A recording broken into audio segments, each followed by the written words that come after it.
sunrise? What about rain? What about all the things that you said we were to gain? What about killing fears? Is there a time? What about all the things that you said was yours and mine? Did you ever stop to notice all the blood we've shed before? Did you ever stop to notice this crying earth, this weeping shore?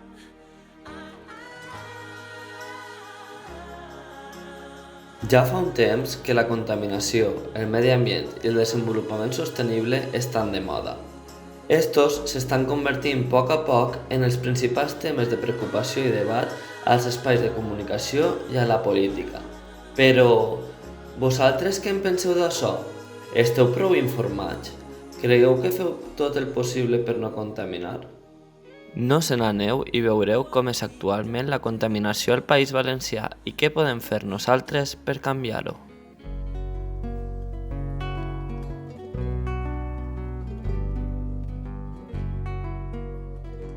Creus que la qualitat de l'aire ha canviat d'un temps ençà? I think it's gone worse, yeah. I feel like it's been of a singular quality, which has been not ideal. Yeah, but I don't think that necessarily has increased as to my ability to perceive it.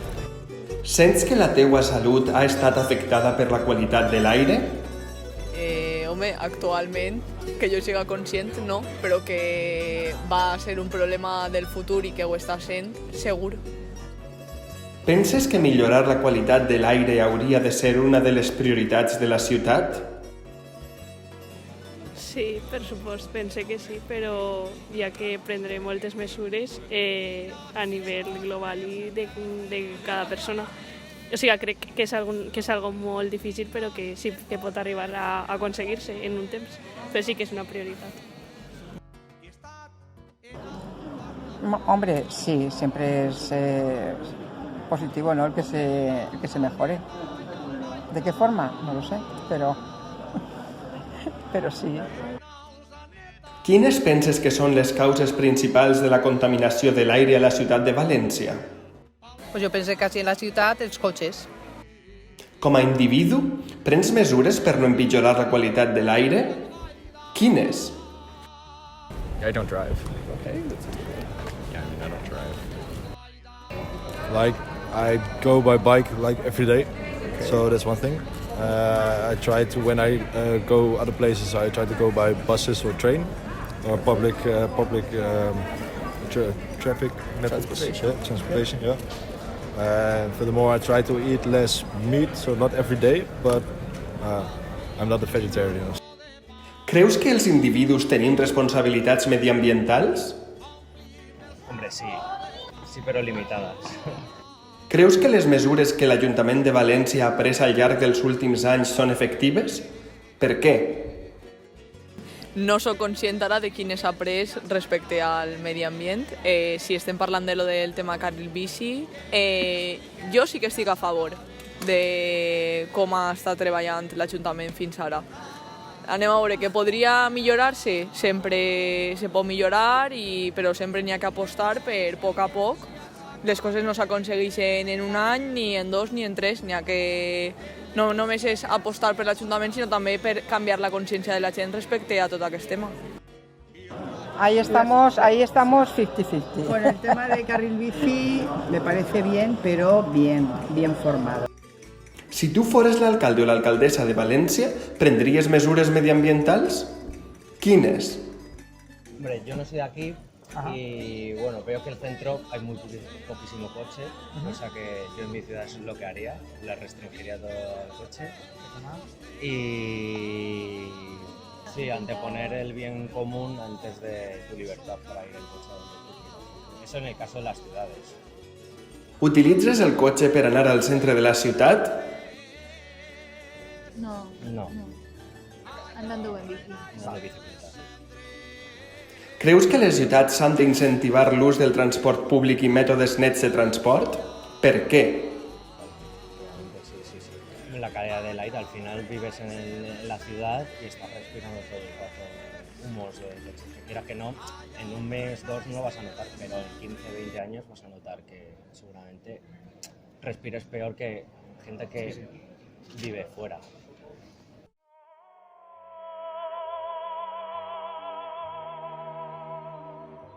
Qui més contamina, més paga. Esta frase, que ha estat molt present els darrers anys, s'ha aplicat principalment a empreses amb indicadors d'emissions de gasos contaminants. Les administracions públiques han autoritzat, a canvi d'una remuneració econòmica, uns nivells de contaminació. És el que s'anomena el comerç de drets d'emissions i queda regulat per la Llei 13/2010 de 5 de juliol. Però com hem arribat fins ací? Les primeres directrius emanen d'Europa. La primera va ser en 2003, el 13 d'octubre, per la qual es va regular el comerç de drets d'emissions. A partir d'ací, cada estat membre va legislar per incorporar una normativa que regulara les emissions de gasos d'efecte hivernacle. Espanya va incorporar la seva primera llei en 2005, que a posteriori va ser modificada en 2010 per incorporar les emissions del transport de l'aviació.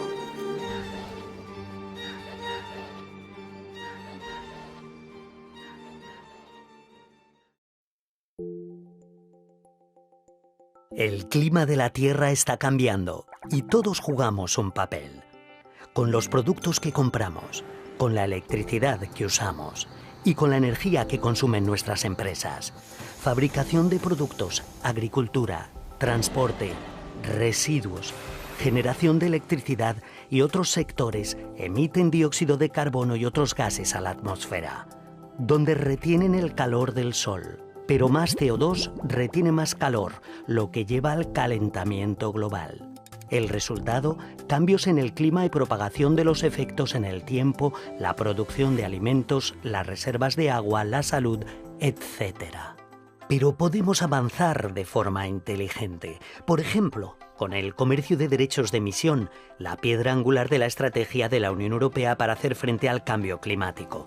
Durante más de una década, la Unión Europea ha trabajado para reducir las emisiones de gases de efecto invernadero con la ayuda del primer sistema internacional, también de mayor tamaño y duración en el mundo para el comercio de derechos de emisión. El sistema crece más sólido. El Sistema de Comercio de Derechos de Emisión de la Unión Europea, ETS en inglés, crea un incentivo financiero para que los mayores emisores reduzcan sus emisiones. ¿Cómo? Desde 2005 el ETS ha establecido un límite para la cantidad total de gases de efecto invernadero que las empresas pueden emitir cada año y exige el seguimiento de esas emisiones. Se entrega un número fijo de derechos de emisión, que son la moneda del mercado del carbono. Cada año las empresas han de tener derechos de emisión suficientes para cubrir sus emisiones. De lo contrario, se enfrentan a importantes multas. Si los derechos no son suficientes, deben reducir las emisiones o comprar más derechos a otro emisor. Si tienen derechos de emisión de sobra, los guardan para el año siguiente o los venden. Esta flexibilidad garantiza que las emisiones se reduzcan donde menos cueste hacerlo. Con los años, disminuye el límite. Se entregan menos derechos de emisión, se desarrollan técnicas para reducir las emisiones y el total de emisiones cae. Las empresas tienen un incentivo financiero para reducir las emisiones o pagan a otros para que lo hagan. Actualmente, este sistema de límites y comercio cubre en torno a la mitad de las emisiones de la Unión Europea y más de 3/4 partes del mercado internacional del carbono. Las empresas y los gobernantes de todo el mundo tienen cada vez más interés. El ETS de la Unión Europea ha demostrado que poner un precio al carbono es posible y tiene sentido económicamente. Este enfoque flexible, rentable y favorable a las empresas ayuda a la Unión Europea a avanzar rápidamente hacia un futuro más ecológico y bajo en carbono.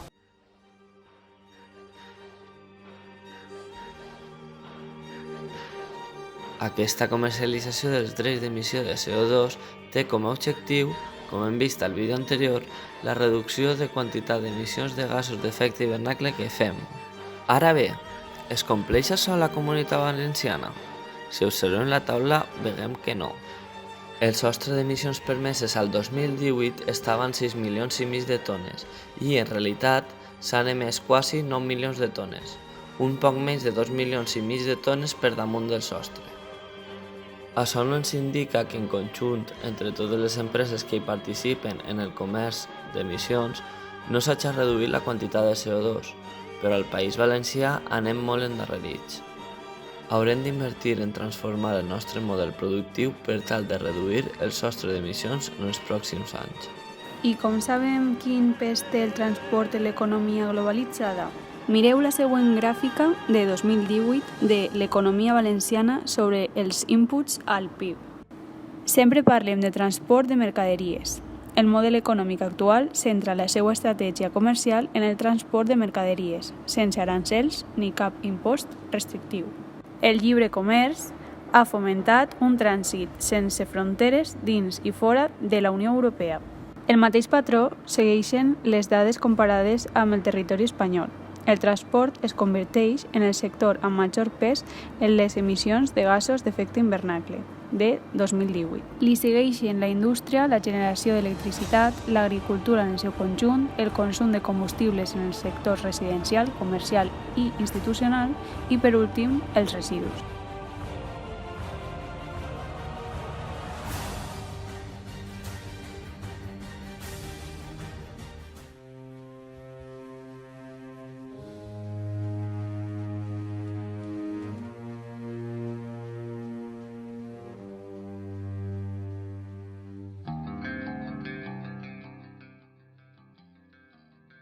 «1750. Europa Occidental entra en l'era mecanitzada, impulsada pel carbó. 1781. James Watt, al Regne Unit, patenta la màquina de vapor. Es necessiten quantitats creixents de carbó. Les emissions de diòxid de carboni comencen a augmentar. 1850. Inici de l'ús del petroli com a combustible i matèria primera. 1880. La construcció dels primers cilindres de gas d'alta pressió suposa una explotació industrial del gas natural. 1908. El model Ford T representa l'inici de la producció massiva en la fabricació de vehicles. Actualment, més d'un segle després, el transport per carretera genera al voltant del 10% de les emissions mundials de diòxid de carboni. 1950. Comença el boom de l'aviació civil. L'aviació actual és responsable del 3% de l'emissió global del diòxid de carboni i en creixement. 1970. El transport de vehicles motoritzats comporta que les emissions d'efecte hivernacle d'aquest sector creixin ràpidament i es basa gairebé totalment en el subministrament de petroli. Actualment, durant les últimes 2 dècades, les emissions de diòxid de carboni del transport han crescut un 45%. 1970. L'era de la informació.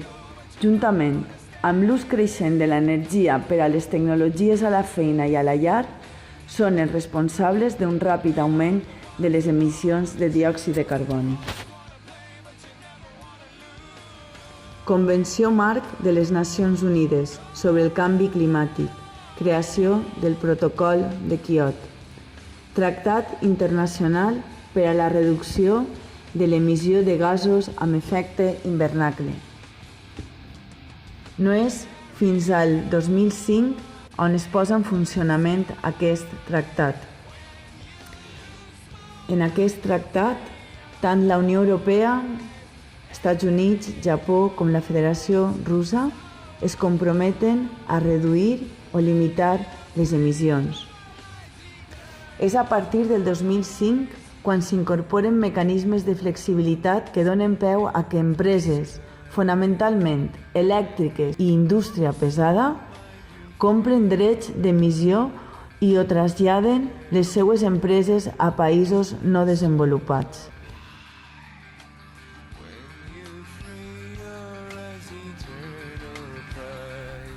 L'Acord de París estableix mesures per a la reducció de les emissions de gasos amb efecte d'hivernacle.